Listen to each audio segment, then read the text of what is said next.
ზვია ცეცხლაძის სისხლის სამართლის საქმეში ერთ-ერთი დოკუმენტი ზვია ცეცხლაძის პირადი ჩხრეკის ოქმი შედგენილია იმ ადგილას, სადაც ზვია ცეცხლაძე შეაჩერეს მის მეგობართან ერთად.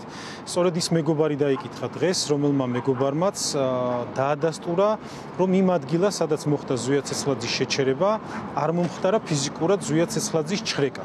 რაც იმას ნიშნავს, რომ ჩხრეკის ოქმში მითითებული ინფორმაცია ზვია ცეცხლაძის პირადი ჩხრეკის ოქმში არ შეესაბამება სინამდვილეს. გამოკითხული პოლიციელი, რომელმაც უშუალოდ შეადგინა ზვია ცეცხლაძის პირადი ჩხრეკა, ამბობდა, რომ თითქოს მან ზვია ცეცხლაძე გაჩხრიკა და ამის შემდეგ მოხდა ზვია ცეცხლაძის საცხოვრებელ სახლში მისი გადაყვანა მისივე საცხოვრებელი სახლის გაჩხრეკვის მიზნით, მაგრამ რეალობა თურმე სხვა რამ ყოფილა. ზვია ცეცხლაძის მეგობარმა ცლად ისაუბრა იმ გარემოებებზე, როგორ განვითარდა მოვლენები მისი ჩხრეკისას. ასევე ისიც დაადასტურა, რომ თითქოს ზვია ცეცხლაძე საცხოვრებელ სახლში იყო დაკავებული, თუმცა რეალურად ზვია ცეცხლაძეს ფაქტობრივად გადაადგილება შეეზღუდა ადგილზე, როდესაც მოხდა მისი ჩხრეკა და შესაბამისად მისი ობიექტური დაკავებაც, ფაქტობრივი დაკავება მოხდა იმ ადგილზე, სადაც ის შეაჩერეს. საინტერესო არის ბრალდების ხარის პოზიცია ერთ-ერთ მოწმესთან დაკავშირებით, კერძოდ ბექა მარკოზაშვილთან დაკავშირებით, რომლის გამოკითხვის ოქმი ბრალდების ხარემ ბატონო ვაჟამ ცნო უდაოდ.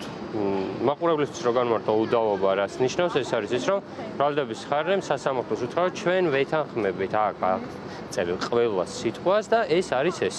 ბექა მარკოზაშვილის გამოკითხვის ოქმში ჩვენ ვხედავთ კონკრეტული შინაარსს, რომ უწყვეტად ვხედავდი ნიკოლოზ ჯავახიშვილის მოქმედებებს მის გასროლას ფეერვერკის ჰაერში და ამ გასროლას არც ადამიანი დაუზიანებია, არც ადამიანის მიმართულებით ყოფილა და არც შენობა ნაგებობის მიმართულებით.